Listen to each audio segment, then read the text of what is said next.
This is Power Forward. All right, welcome back to Power Forward. Justin White alongside Mateen Cleaves. Mateen, what's going on, my man? Oh, Jay White, man, you know I am flying high. Life is totally good right now. Well, Mateen, you know that we have lots of different guests on the show, from different backgrounds, different businesses, different paths. I feel like today we're checking off all the boxes because we've got business, we've got mortgages, we've got sports, and we've also got family. I mean, that's a pretty powerful combination when you think about those things. We are very pleased to be joined by Cubie and Christian Hernandez. They are the loan brothers of Mares Mortgage in Orange County, California. Fellas, welcome to the show. Thanks for having us, Justin. We're excited to be here.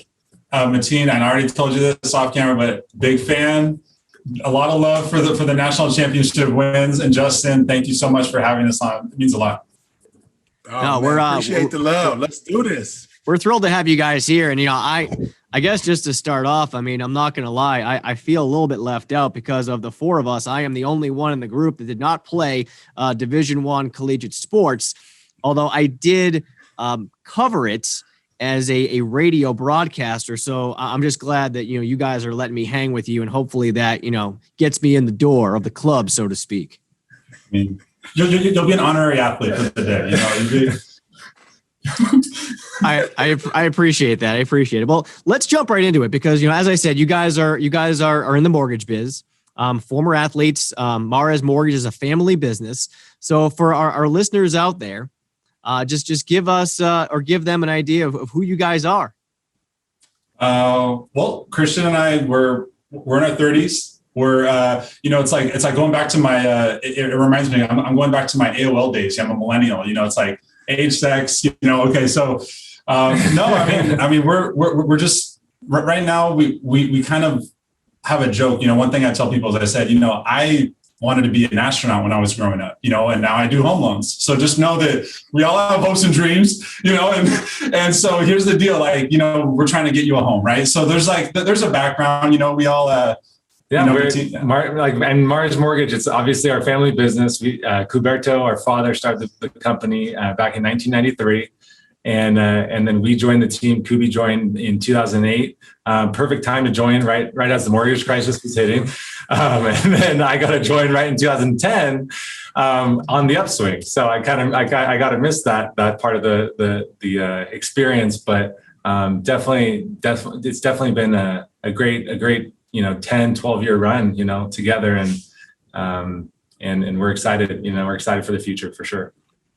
Well, my first question I have to ask is because I am the youngest I have four older brothers. So I got to ask this, how is it? Like, how is it for you guys working together, man? How cool is that? Or how bad is that? I'm like any family business. It's like, you have to know, like it's you're working with your family every day. And then, the family events on the weekends, it's you got to try and separate business and family and personal life, so to speak. But it's hard to do. But it was definitely interesting because I feel like when we started in this industry, I joined the team when Cubie was already 2.5 years in, and he's always been, I think that comes from our mom, but always been such a great older brother, showing me the way, guiding me, trying to help like support me. But then I'm the middle child, younger brother that's like, all right, now I'm going to beat you. And it's like, so that's like, we got that dynamic going, but, and then it gets competitive. Right. And then it's like, oh, okay, I showed you the way, but like, now let's compete. And so we, first, I think, 7 years almost of us working here at Mares Mortgage, we were competing, for the most part. And I felt like there was like an underlying,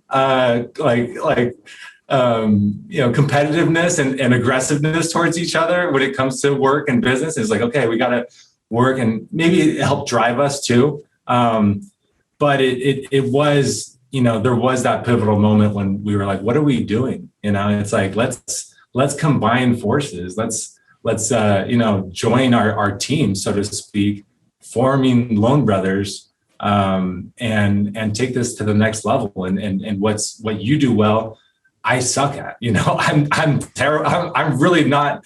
His strengths are my weaknesses totally. So it's and that's the truth. So it's definitely, once we kind of merged businesses, that's when we really saw a difference. In not just production, but in overall growth of our businesses and happiness, so to speak. So yeah. Cubie, what's your take on that? Because you guys, that Christian mentioned this a few moments ago. I mean, you guys are both competitive guys. I mean, you have sports in your background. Cubie, you played water polo at Loyola Marymount. Christian played basketball at USF, University of San Francisco. So, I mean, let's just jump right into the deep end of the pool here, Cubie. Sorry, bad pun intended. I mean, how does the competitive nature of the sports? Don't jump in the deep end, Justin, until you're ready to go. Okay, you better be careful. Okay. Yeah, no, you're right about that. I mean, you could absolutely lap me in the pool, but how does that competitive nature, that sports background, influence the way that you guys operate? Not just, as Christian was saying, as a team, as brothers within this business, but also in your business and trying to earn new clients and keep growing your business. And you're out there competing for business every single day. How does that impact it? Well, so like Christian was saying, like when we kind of came together, first of all, I mean, I'm not trying to check my brother right now, but it's been 11 years we've been together. I know it's gone by fast. Christian falls into the category of like millennials who don't know that they were born in the 19th century. He's like, I'm pretty sure high school was like 10 years ago. And I'm like, no, like, the 90s were last decade. I'm like, okay. So anyways, but no, it's been 11 years together. I've been with Senior and my dad for 14 years. And it's been tough because, you got to grow, you got to adapt. When I started in end of 2007, technically, it was bad because I actually came on because our family was actually fine financially, even though the meltdown was happening.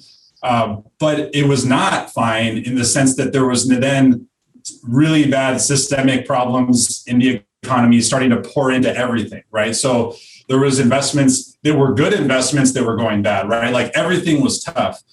So it was kind of tough. I was going into it, listening to Dad and saying, hey, like, what can I do to help? Like, I can take a, base salary job at Bank of America. I can go get a job, but like, how can I help? Like, I'm going to come in and I just want to like do something to help you turn the corner. So I started doing some Excel for him, organizing some of his books, trying to get like, stabilize some stuff there. And I kind of went into it not really intending to be in the business, but I was kind of going back to stuff that I was learning at Loyola, kind of like what my role is. And I kind of to be this on the team, but don't, like we all have blind spots, right? Like everyone has a blind spot that you don't see, right? Like where you're like, all right, this is what I'm good at. And then everyone's like, no, you're actually good at this. And when you're in the NCAA, you're 18 years old when you start. Some of them are old, some of us are older. You're 22 years when it finishes. You think you're a veteran at 22 and you don't know anything, but you think, you think like, no, I know my role in the team. Like I'm a shooter. I told everyone I'm a shooter. When I came in as a freshman, shooters got to shoot. I would shoot my shot. Coach pulls me out, like yanks me, go in, shoot my shot. Coach yanks me. And it's like the pattern I wasn't catching on, like the coach is like, all right, like, there's some seniors who are going to have something to say about that. There's little problems. Like you're probably going to get beat up in practice, like there was a learning curve. So I came in straight out of like college and then playing in a Pan American game actually with Mexico. Cause I was like, all right, I'm going to be done. I'm a Mexican citizen. I was born in Mexico. People say you don't sound it. Thanks. I won't take offense to that comment, but that's okay. But anyway, so my first language was Spanish. And so, yeah, I came out of that and I was part of systems and my goal was build a system for myself. I learned that the system got completely shattered. So I was like, Dad, you don't have a system. He's like, trust me, I had a system, but everything's destroyed. So sort of rebuilding out of that was tough, but yeah, I think, what I was hearing Cubie say too, he did sincerely come into this industry and come into our family business with that mindset of how can I help? Like our family's struggling, our family business is struggling. Mari's Mortgage is named after our grandmother. So it's like there is a lot of sentiment to it and legacy, so to speak. It's like, and Cubie's one of the most selfless people I've ever known, and he came into it sincerely, just saying, it's not about the salary, but how can I help build a business? How can I help bring us back? And so for 2.5 years, until I joined, and then 2010, we all know things started taking off at that point in this mortgage industry. But he was driving to 2.5 hours to go pick up paperwork. He was literally shredding files. So it's like you say competitive mindset. How does that affect you? I feel like Cubie's like one of the most selfless teammates that you can ask for. So people come in now wanting to run, and they're like, all right, like, am I hitting 6 figures out of the gates? And I'm like, oh man, and I'm thinking to myself, man, I was like shredding paper for a year, like literally like shredding, like just doing whatever it took to be on the team. Because my feeling, like when I hear someone like Matt, and I know Mateen's experienced this, but it's like one of my favorite stories that Matt tells us when he's like, the stars on the team were the ones that requested him to be on the team, not the coach, right? Like there was like guys on the team were like, hey, this guy like had a good practice and we want him on the team. I remember that was my blind spot, was learning that I'm not really a manager, but I have to trust the managers. That's the hard part for me. Like trust the managers on the team, and I'm actually a pretty good recruiter, and I'm pretty good at getting guys to want to be on the team. And I remember I'm like, oh man, like I got recruited by a big time first 5-star recruit that was intended to go to USC. His name's Ian. He's one of my lifelong friends, and Ian was supposed to go to USC. Showed up to practice and was like, this guy's going to destroy my body. Side story, that's the guy from the USC scandal, like the admissions scandal. That's the USC water polo coach. So imagine his life. He's now the head of a marketing group, and he's very talented. Like, guy's a national champion, first star goalie recruit. So the guy was recruited by that person. And so he decided, I don't like the culture here.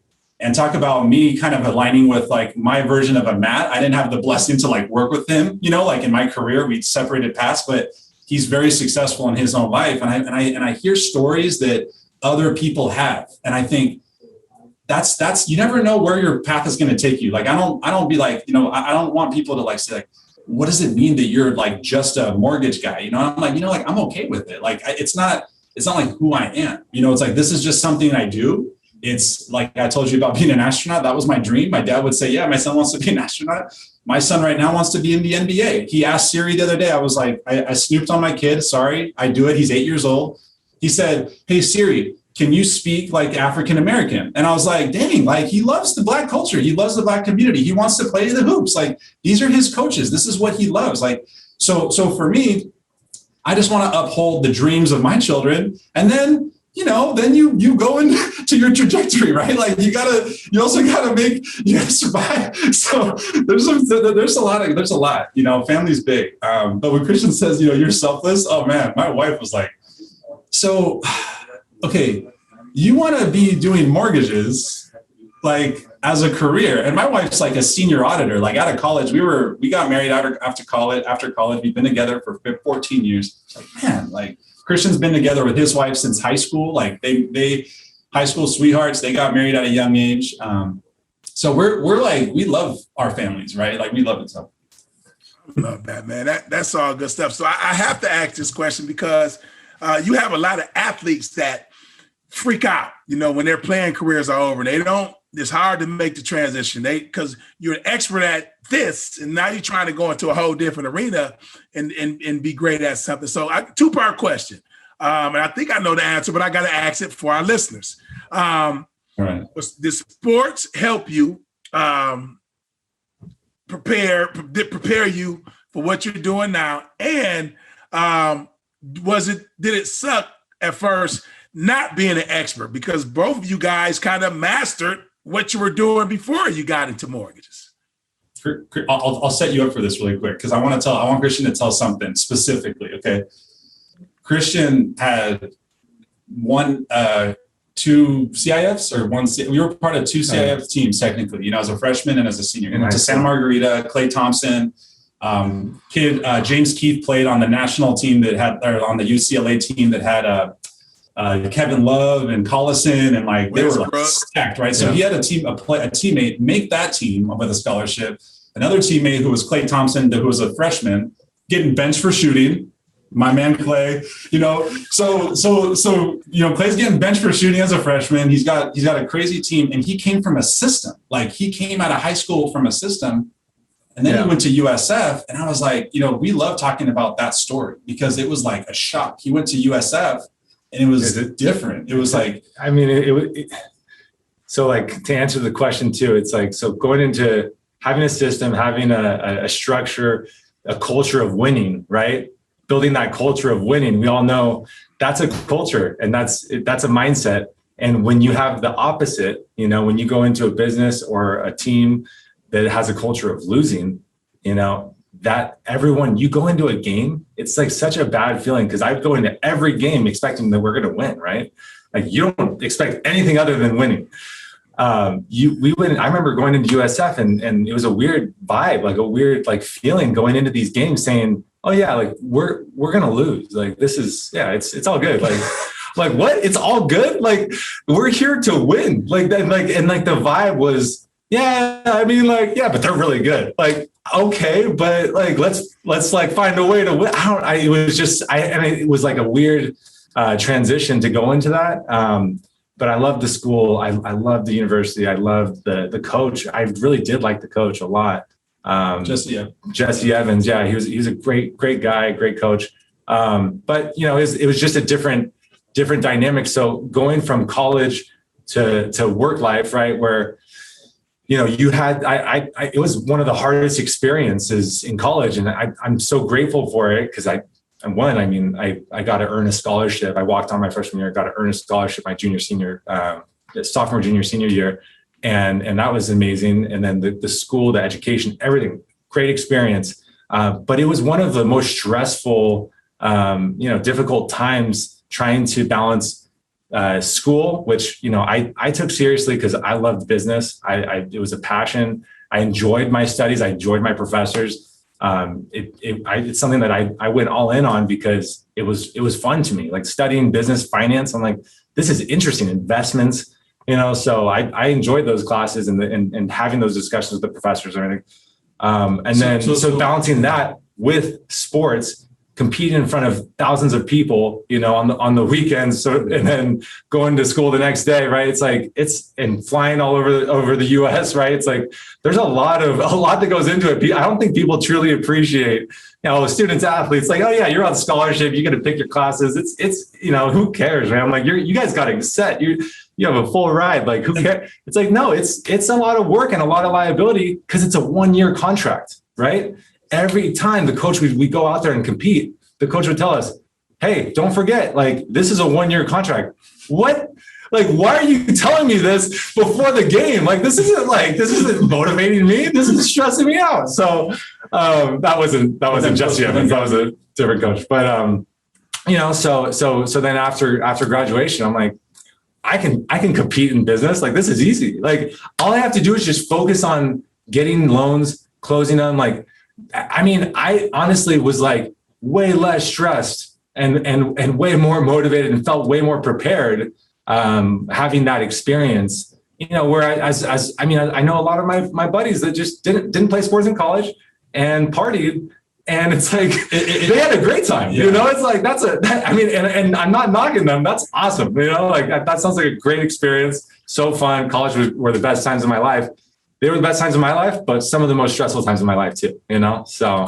Christian, like kind of like briefly said this, but I think it was like really kind of understated because he's like, I don't think he knows this is something he's really good at, is that he naturally wants to be a role player. And it's hard for me to kind of like explain that because I think, Mateen, like to answer your question, it's like that's hard. Like, right? Like I think the feeling. Both of you guys know the feeling, right? Like Justin's a role player. I'm like, Justin, dude, thank you for listening, man. Like, thank you. He's like, I have to. Sorry, like I don't want to listen to you. No, but it's amazing, right? Like Mateen, like thank you. Like that's my role, right? Like here, like if Mateen sits here and talks the whole time.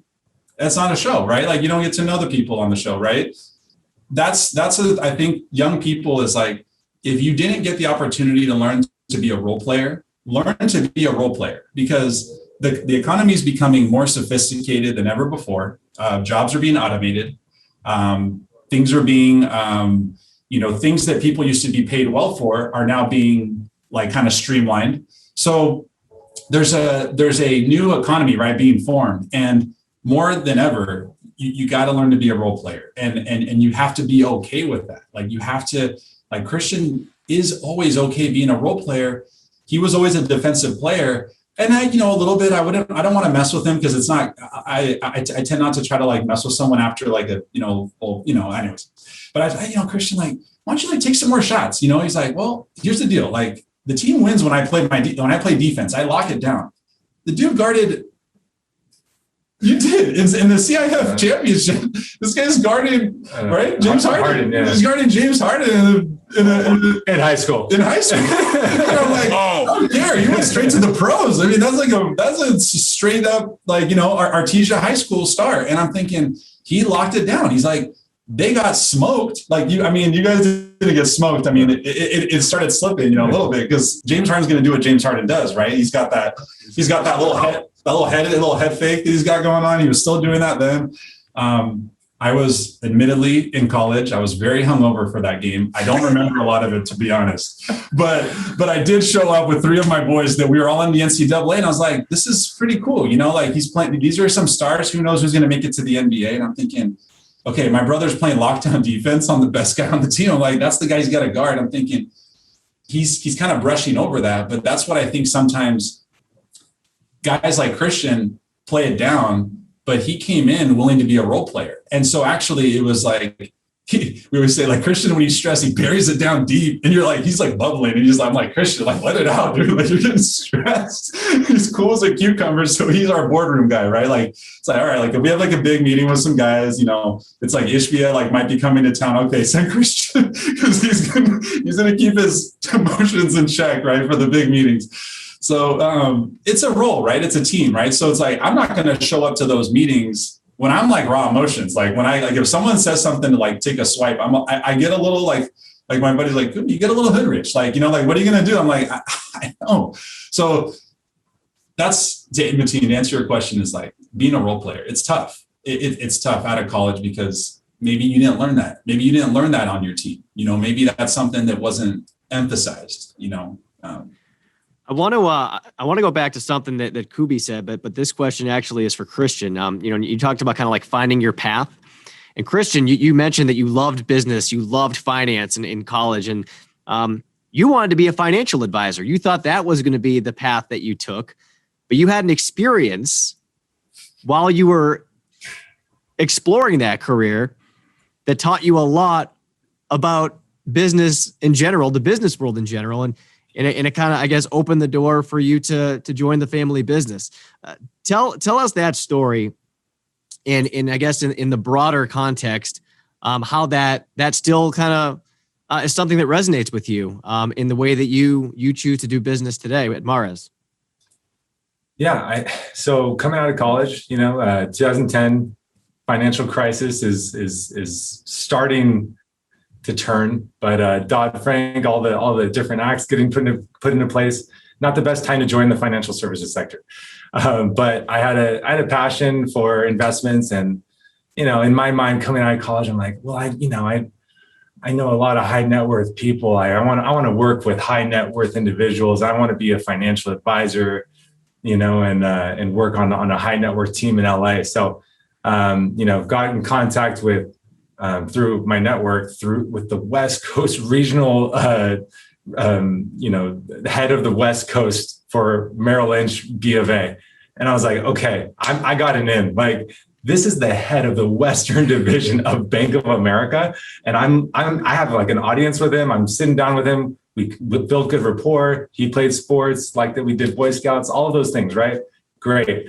He sets us up with a financial advisory team in LA, and because this is a great team, you'll be you'll started out with sales and with their team. So had to go through an HR 2 tests, economic test, and which I felt like was relatively easy. Passed that, no problem, and then a sales aptitude test, which on the sales aptitude test was how many people with a net worth of $1 million do you know? Okay, 1 to 100. How many people with a net worth of $2 million do you know? How many people with a net worth of 10 million do you know? How many years of sales experience do you have? all of those things that talked about experience. And, I'm coming out of college, having played Division I sports, not really working a lot in this industry, right? Like not really having a lot of practical work experience, because during my 4 years of college, I didn't get to do internships necessarily. I was playing basketball and competing and going to school. So I answered the test honestly, and, felt like, I'm like, is this, while I'm taking the test, kind of confused, like, okay, 0, 1 year of sales experience, kind of like, so just trying to go through those questions, and then comes back and I failed the test. And I was like, okay, so what? Like, hey, Greg, can you talk to your HR and tell them? He's like, oh, Christian, you didn't lie on the test.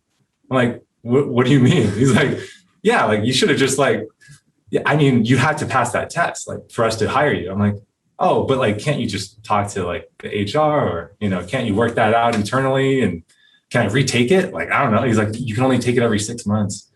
I'm like, okay, so what do we do? He goes, I'm sorry, like the team likes you. The financial advisory team really liked you. I like you. We'd have to wait 6 months for you to retake the test. Like, oh, okay. Like, this makes no sense. Like, you like the person, you think they're a good fit. The advisory team likes you.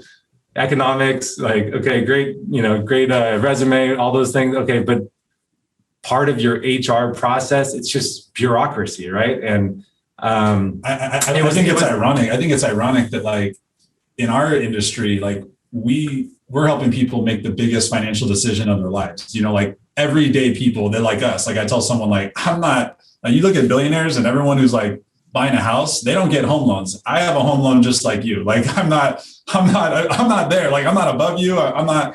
Yeah. I went through this just like you, and I tell people all the time. I'm like, I think it's ironic hearing Christian's story that like you're being told to advise financially, right? I think a pretty key underlying concept of advising is to like be truthful with your customers, right? And I think it's ironic that here's B of A, Merrill Lynch, out of the financial crisis, post-financial crisis, and their hiring process requires new hires to do something unethical. Like, I'm shocked. So for me, it was like hearing Christian say that, I was like, and at the time I was a savage. I'm going to be honest with you. As a 22-year-old, I was like, well, I mean, like, do what you got to do. Like, like whatever, like, make the team. And it's like, Christian's like, no, like, that's not me. And I'm like, that's pretty cool. So you respect your brother. You're like, man, like, that's awesome. Well, come on over. Well, in the meantime, our Cubberto, our father, kept saying, hey, just get your real estate license, get your NMLS, like just go through that process. And I was doing it kind of begrudgingly, and getting my licensing going, and got all of that done within like 3 months. And I was like, okay, so when this fell through, and I was like, okay, I have to wait 6 months. Fine, I'm fully licensed. I'll join the family business, and then, but it makes you realize though that like, when you have that culture that it becomes so big, right? Like the too big to fail, especially at that moment, that was like really relevant, right? It's like, what? So then, like, where is this going? Where is your company going? What's like? Is this something I want to actually be a part of? And it was a blessing in disguise, right? Where it's like it totally changed the trajectory of my path. And thankfully, I didn't get that job. Thankfully, I joined Mars Mortgage, because within 6 months, I was like, well, great, this is way better option than that. And I mean, so to speak, didn't look back, right? Where no, I'm all set. I got a call 6 months later from someone in HR. You can retake your test. I'm like, no thanks, I'm good. I'll set here. So yeah, it's good. I'm glad. It's definitely something now that we take into our business today. And it's like when Cubie's been a great recruiter, but it's like when we're looking at who we want to hire, we're hiring the person. Not like whether they can fill out the bubble sheet correctly. It's like we're all about hiring relationships and people over all those other factors. So I love that, man. It's funny because I speak to our new hires we have here at UWM, and it's I always tell them, if you see me here, it's something it's being done the right way. You know, even though Matt is my one of my best friends in the world, it's being done the right way because I wouldn't be here. You know, it's not about the money. You got to treat people the right way, and we're lucky because it's passed down from the top all the way down. But let me ask you guys, just because I think, you know, people look into the money and the financial thing of it, but it seems like when your guys, you know, you're truthful with your clients and you're honest with them, it seems like you build the trust from them. And then, you know, everything else to kind of follow that. Is that, you know, important for you guys to make sure you gain the trust and build these relationships with everybody that you guys are interacting with on a daily basis? Yeah, I mean, it's a harder road to pave, right? Like when you start a career doing the right thing for others, for me, it's harder, right? Because if someone asks me, is this a good decision? Like, should I buy this house? I mean, I'm pretty good at math. I'm going to say I'm pretty good at math, and I'm doing numbers, and I can, you know, we're kind of, you know, we're a little overqualified because we can do like ROIs. We can actually analyze like investments for people's, you know, like rental properties. And there's other stuff that we can do. And so I already kind of know that math in my head. And I'm thinking, man, like, no, it's not. And they're like, really? Like the realtor said it's pretty good. And so I've actually stopped deals. Like, you know, I've been like a stop. Now, does it happen a lot? It doesn't. You know, it doesn't happen a lot because the reality is that your primary home is an investment, but it's not something that you're trying to like invest in as far as like, you know, like, okay, what's my rent? You're not going to rent it out right away. That's not what it is. It's to stabilize the family finances, right? Like a home can stabilize your payment. It can stabilize locationally where you are. It can give you certainty. You know, like there's a lot of kids that I grew up with, some of my best friends that you play sports with, and you realize they're tough and they made it in competing because they didn't have it easy. You know, like they were moving a lot. They were, you know, they didn't have housing that's consistent. And I try to explain to people is like only 15% of the population in the United States is even your consumer. So it's like kind of an elite experience where when you talk to someone, you don't get to talk to the whole US population. So the decent thing you can do for someone who doesn't qualify is don't try to get them to point D and be like, well, you know, buying a house is pretty much impossible for you. It's like, come on, man, like that's not going to get them anywhere. Like maybe start with baby steps. Like, hey, this is what you got to do. Like I have a lot of Latino clients that don't even have a FICO score and they're like down and they're like, yeah, everyone says that's bad.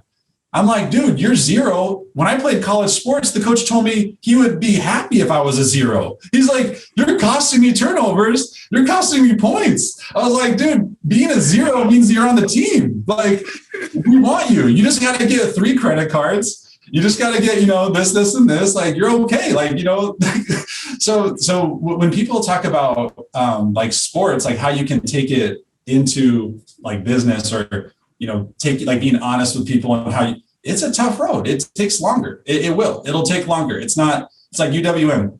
UWM is a system, right? Mars Mortgage, we have a system, but everyone has to do the job. Like when I heard that Justin had to do the entry level training, I was like, wow. Like I asked you, remember Justin? I was like, you came from like Fox Detroit. Like that's kind of crazy. You know, like you did the entry level training, like, but you know what? That's how Justin met Chris Lapko, an AE on the team. And that AE introduced Justin and I. So the reality is that those little connections never happen if you don't take the time to have a truly authentic experience for people. Meaning like, hey, if you say that everyone has to start at the ground up, that doesn't mean that they have to stay on the ground for 8 months or 10 years. It just means that that's where you start. And if you quickly go, cool, like we'll let you run. But if you start here and then, or you're starting people here and then someone's starting here and no one knows this. One, no one knows what the actual system is. No one respects one another. Because one thing I tell the loan officers that have the come up, I was telling Christian, like, everyone loves the come up. All of a sudden you're working, all of a sudden you get a few commissions, and all of a sudden the tiers, you know, like some people have the tiers when they see a paycheck come in, it's bigger. Some people have, you know, like the hype emotion. I'm going to go home and do a shot. Okay, whatever, just take it easy, you know, like all kinds of emotions when someone starts making money. And the first thing I kind of tell someone now, and I said this to one of our loan officers just a few weeks ago, is I was like, hey, look, Now that you're experiencing success financially, just remember every day, one of our processors comes to work, someone at UWM, Home Point, all kinds of people, right? You work with teams, right? We're a true broker. You work with people on the team. I said, our processor, Brenda, she comes to work every day. She does her job. Because of the nature of the way the structure is that whoever has relationships and whoever can drive business gets rewarded. You can't just disrespect someone on the team. The most important thing you can do is continue to respect your team who got you here. And so all of a sudden they're like, okay, and they stop and they go back and that comes from, like you said, it comes from the top. It comes from Cutberto Sr. Every Friday, he sends out an email, and I'll forward it to you guys for this week. He sends out an email to the whole team. Weekly action plan. We haven't had the heart to tell him what weekly action plan stands for, like the acronym. He doesn't, he's not down with pop culture, but that's okay because we're like, it's okay. Like, only with the weekly action plan, can you have success. Right. And I was like, okay.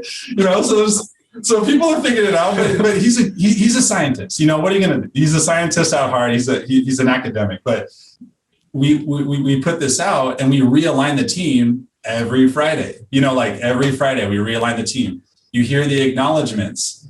I heard our VOE person who helps UWM, right? Like we have an extra VOE person because some of them are harder in California. It's a very rigid, a lot of fraud. They're very protective. She got acknowledged the most today. And so we're thinking, okay. And Justin, we do the gold coin, like senior, he gives for the Sacagawea $1 gold coin. Okay. That everyone on the team gets 4 gold coins at the beginning of the month. Every Friday, assuming there's 4 Fridays, you got to acknowledge someone on the team, or by Friday, by giving them a gold coin, tell them what they did to earn your gold coin. Thank you for doing it. Acknowledgement. It's amazing. Yeah. Who wins? Every week is you're okay, dang, I didn't see it. And then all of a sudden everyone acknowledged him. And I'm like, okay, see, that didn't show up for me. I didn't know that he was doing that for me. So then I go acknowledge him. I'm like, hey, thanks for doing your job. Apparently you killed it. Sorry I didn't notice. He's like, well, thank you, man. This is sweet. And so then they get a reward, they get a prize, sometimes it's a gift card or something. And it keeps the team moving, being role players, doing their part. You mentioned your dad, Cutberto Sr. And this is another layer to your story. From Mexico, came to this country. I mean, you guys said it, that the mortgage industry has transformed your family. And your dad came to this country, starts the family business. And oh, by the way, you mentioned this, Cubie, a moment ago. He's also a scientist who has a foundation for educating kids about keeping the oceans clean and all about, protecting the earth. I mean, this guy, to say that he is a sophisticated guy who's got a great story. I mean, when you guys think about your dad and all the things you've learned from him, not just, in business, but also in life and the lessons that he has taught you that are going to stay with you as you guys kind of take the baton from him and lead Mares into the future. I mean, how do you put it into perspective, Christian? When you think about the story of your family and where you are right now. Well, it was when I turned, I think it was I was the same age that he started Mares Mortgage. And it really resonated with me that, this guy who spoke broken English, he had, for all things considered, his mom always pushed education. Our grandmother, she literally was a janitor for the private school that she sent him to so that he could get a private education and wouldn't have to go to the public schools in Mexico City. So she literally would go and do the janitorial work just to get him into that school, right? So he was pulling straight A's. So that's the level of that's the level of commitment that our family's always put on education, right? And then he went to university in Baja California. So for him to come, with Cubie, who was 1.5, 2 years old at the time, right? And my mom, who they met down in Mexico in Ensenada, they came, to the U.S. And he was cleaning the bottoms of boats, working other jobs, trying to figure out, because he was cleaning bottoms of boats because he had scuba gear. You know, he was an oceanographer. When we say scientist, he studied oceanography, worked for Scripps Institute. That was his background. But coming into the U.S., that was not what was paying the bills, right? That was not what was feeding the family. So for him to start a mortgage company after maybe 6 to 8 months of experience in this industry, at the age of 23, 24, is when it really resonated with me. With 2 kids, you know, it's like, geez, like that takes courage, you know, that takes confidence.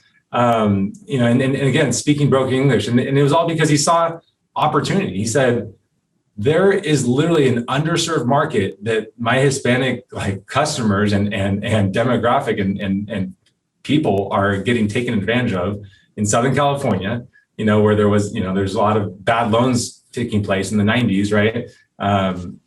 And so he started Mars Mortgage because with the goal of helping the underserved, right?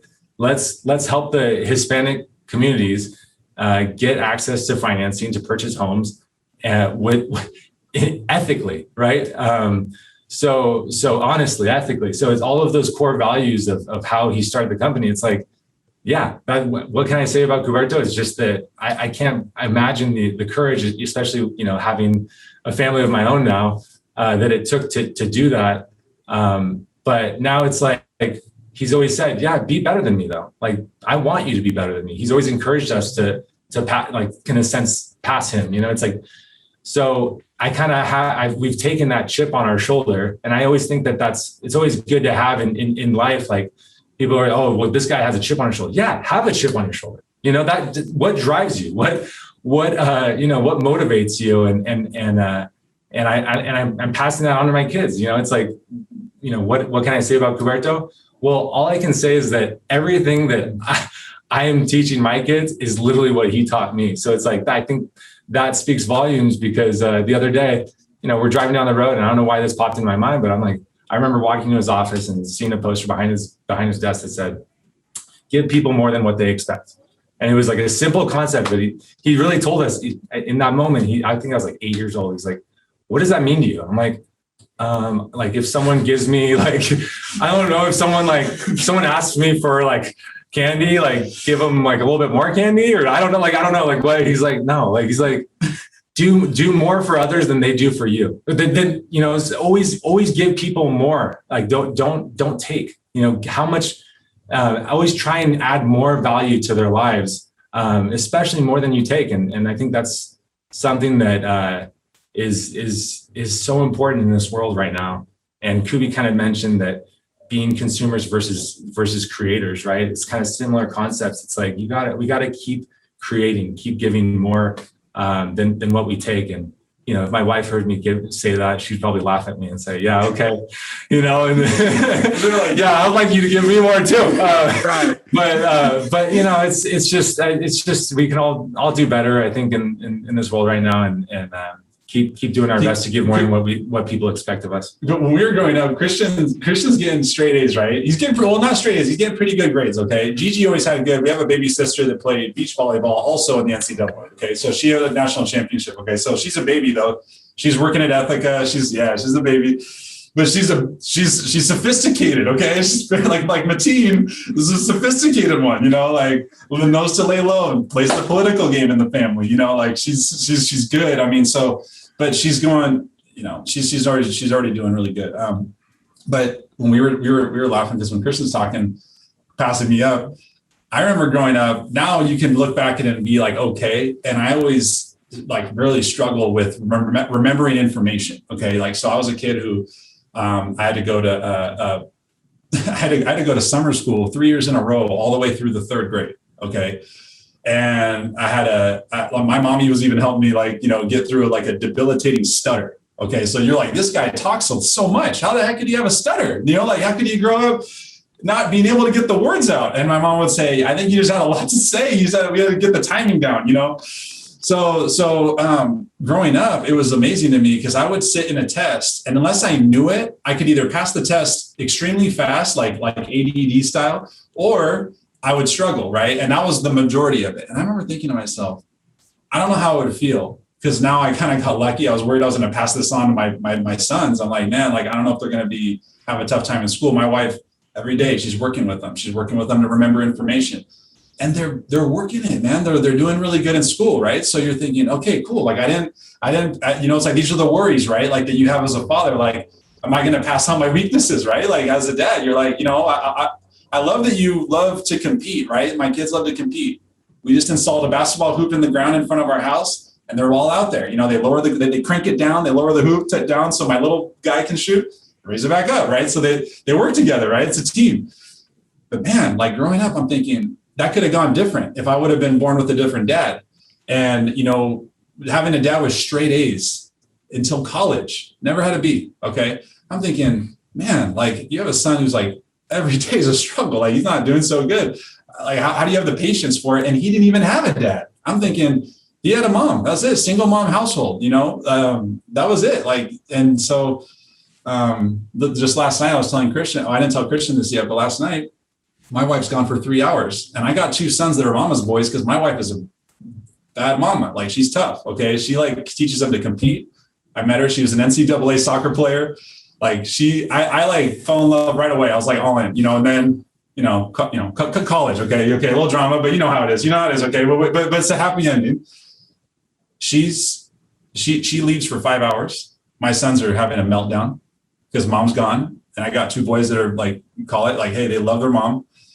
And I was like, all right, I'm calling in the troop. I'm calling in Big Coot Senior. All right. So it's 8:00 at night last night. I called my dad and I was like, Dad, the mama's boy of mama's boys. Okay. God bless my grandma. She's laughing in heaven right now, like probably busting up because he was big time, like loves his mom. Okay. And I was like, Dad, like gives the boys some advice. And he had a heart to heart with them and was like, look, when I miss my mom, I think about all the fun things we're going to do when we're together again, like think of those things, And so I thought that was pretty, cool. So, we're lucky. I mean, like we're same reason going to housing. I go into a phone call. I don't care if they may not have had a mom or dad that looks after them. They may not have had the same circumstances I had. I had amazing circumstances. Did I have some struggles? Yeah, but I had a mom and dad that had my back. So when you look at in the housing industry and you think, you can't expect this guy to be understanding the concept of buying a home as fast as you want him to. You got to have patience. Like you got to have patience for the team, learning new information. People who are slower on the team, I'm like, Christian, they'll figure it out. Trust me. I mean, I figured it out. Like me, like I was, so that's big. That's powerful, man. Cause it starts with a foundation and I mean, kudos to your parents, your dad, your mom, kudos. Cause I mean, they did a heck of a job, with you guys, but I look at, and what you talked about, I look at that as that's important for leaders as well. When you're leading people, to have the patience to go over and beyond for the people that you're leading. So I think that's very important, whether you're a parent, whether you're leading people or whatever the case is. So I think that's super important. But you guys talked a little bit about acknowledgement, about giving out the coins. And I think that's super important, and where did that come from far as because I know in sports, we do it all the time. You acknowledge people, and in business now we're doing it all the time. So where did that kind of come from? What's the game plan behind giving out the coins and showing appreciation and giving acknowledgement? It's pretty perfect that you'd ask that question because I went to a broker owner, training at UWM and got a tour.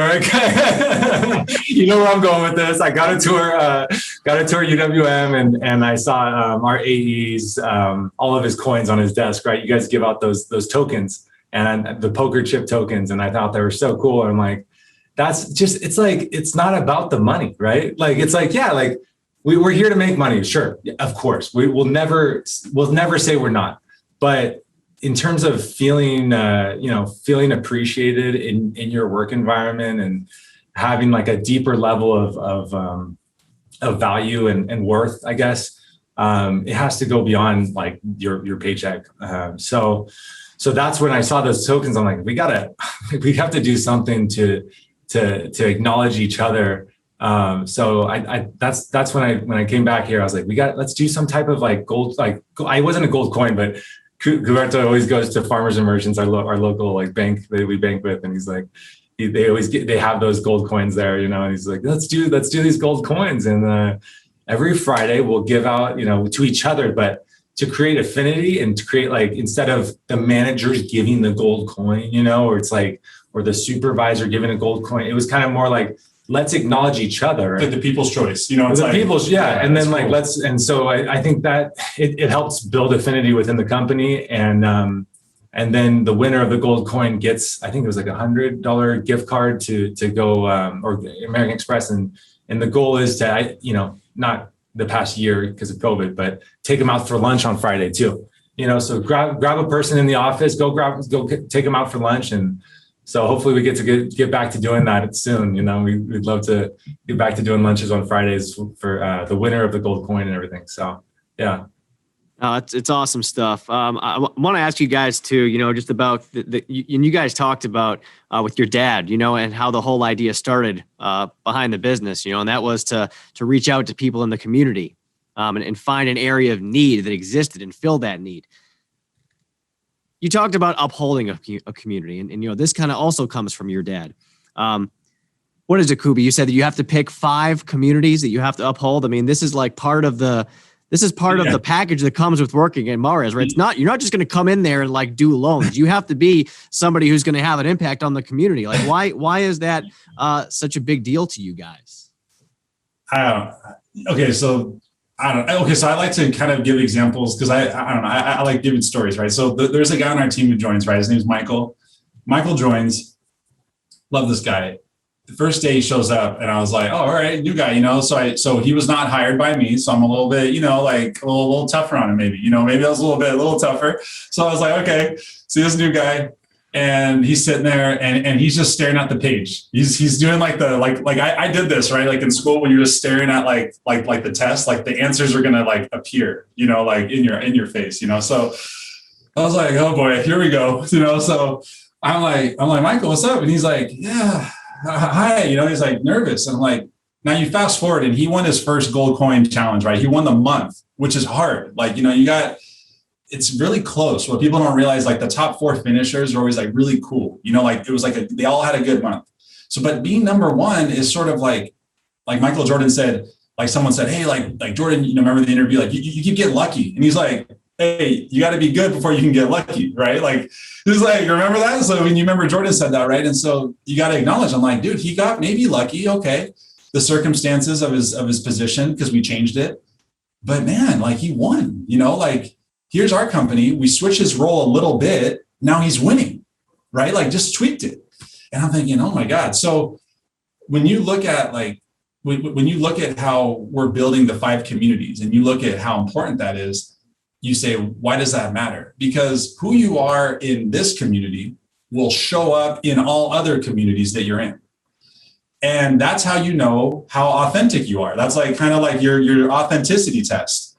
And so it's no pressure, like Mateen and, Justin, I'm not putting you guys on the spot or anything, but that's the question mark. And like when Justin and I have kind of exchanged, I know Justin, he runs, right? He gets that energy out. Well, I don't care if Justin was an athlete. I know guys that played in the NCAA that don't think like athletes. Like they don't get it. Like and I still check in with them sometimes, but it's a tough life afterwards. Like it doesn't mean you're going to be successful just because you could throw a ball into a net, or put the ball into through the hoop, right? So the 5 communities is really a tougher test. That's more like advanced, like we call an advanced training kind of a situation, where for us, it's like I uphold Loyola Marymount. One of the best ways I can recruit is actually, I told Ishbia this a while back. I was like, Ishbia, like I literally copied your idea because I see that he's big time in the community of Michigan State, authentically, right? Like he gives back, doesn't put his name on the donation. I like the way he challenged the Rocket Mortgage guys, like, hey, you want to do something? He's like, why don't you try to up your donation and beat me? Like, that would be nice. Like, if you want to beat me, So, don't just slap your brand on some kids. That's how I see it. It's like everyone wants to brand someone. That's not like, to me, that says a lot that Ishbia is giving a donation without requiring that extra, stamp on someone, right? So to me, there's meaning behind the way you give. And so that's a community that is like Ishbia is upholding authentically, right? I'm upholding my community the way I can. They have me come and talk to all the incoming parents now, 2 years running for the incoming freshman parents, all right, in our little college. I'm one of the guys they talk to. And the first thing I do is I'm like, you guys got to trust, like these kids are going to be okay. We got a support system around them. You know, like these kids are going to be okay. Like they're going to make it here. And you get all kinds of parents. I mean, these kids can compete. I'm like, you know, your kids are going to go through some tough times when what they were good at in high school, now the coach is telling them, we want you to be good at this now. Like this is your role, right? That's going to be tough, right? They're not going to tell you about it. They're going to tell you everything's fine. The school stuff, they're going to have a hard time in school. So the 5 community part is tough. Like Christian upholds the Boys and Girls Club. We all collectively uphold the Maurice Foundation. He also gives back to USF. But beyond that is like our community of friends. What are you doing to uphold that community? You know, what are you doing to uphold your community? If you're religious, let's say in your church, you know, if that's something that's important to you. Yeah, I think it's and why and like what's the reason behind that? I think it comes down to I mean, like again, where Mars Mortgage was established to create that community and try and help the underserved. But when you have 5 communities and you are a leader in them and actually trying to contribute and add value, it's back to giving more than what you get, right? And it comes back tenfold. You know, it's like that's not the reason why you give, but guess what? When you do that, it's like our some of our best new hires are from Loyola Marymount, and then we're college athletes at Cubie's University. So it's like we've gotten way more than what Cubie's given them, but he'll continue to give as much as he can, you know, and I think that's the best way to one of the best ways to do business. It's also bizarre because I always think like you guys, you listen to your Power Forward podcast, right? And you're like, all right, like you have like a list, like an amount of listeners, right? You can get like kind of like tied to the stats. But like Krzyzewski once said, he's like, stats are for losers. Like you can have your stats, man. Like honestly, like so my feeling is it's a really interesting concept, but I tell people, I'm gonna be clear. If I can educate one white male in society at Loyola Marymount, because of the demographics, there's a lot of kids from the white community. Let's just say it. If I can educate those kids to understand that they have power in society and how they can do what they can do to uphold all communities, the vulnerable groups, right? Everyone, whether you want to name women, whether you want to name Hispanic people or Black people or Asian people or whoever is vulnerable at a certain time in our lives. And right now we see it with COVID, right? Like different people are vulnerable at different times. You know why you uphold vulnerable communities? Selfishly and sadly speaking, it'll help you one day. You might be vulnerable. You might be down on your luck one day, and you want to hope that the little people are there for you, because it's the little people that are going to have your back. So that's a big thing for us. It's more than mortgages for you guys. That is very evident. So we really appreciate you taking the time. We're obviously grateful to have you as business partners, because it's a good feeling when you know that you're doing business, you're partners with good people, you know, who have good, strong values. You know, they care about people. They're doing it the right way. And you guys obviously are making a huge impact, not just on your clients, but on your community as well. So thanks for joining us, Cubie and Christian Hernandez, the lone brothers of Mares Mortgage. We got to get you guys out here, both of you, because Mateen and I will gladly go. We'll go down to the basketball court. We'll play 2-on-2. I mean, whoever gets me on their team obviously is playing from behind just to start out with. But I mean that we could film that and have a hell of a time. You know, imagine the video we'd get there. Sounds good. Thanks a lot, Justin, and thanks a lot, Mateen. I mean, like it means a lot that you guys are listening to us, because you guys are leaders for me. Talk about who you guys uphold. I really want to mention that you guys, the smaller groups. One little person at Loyola, like I said, you kids have privilege. A lot of those kids are like wealthy families. They got privilege. I said, look, one of you guys, if I can train one person from this community, they can make a big difference. And in the mortgage community, the one thing people got to remember, you guys, is that you guys may have a podcast that has X listeners, but those are people in society that are making a financial impact on the biggest investment.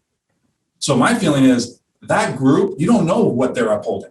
Like our foundation has 2,700 volunteers, not ours, I should say. The Mars Foundation has 2,700 volunteers worldwide. And now there's some brokers that have been noticing, and they throw their PowerPoints to the Mars Foundation. They're broker points. And I'm thinking, I'm honored. I'm like, you guys didn't need to do that, but thank you. So it's a big thing, you know, like this is a really tough, it's an interesting community, but thank you guys. It means a lot. Yeah. Yeah. Thank you. Yeah. Keep helping people. Good stuff. Thanks so much, guys.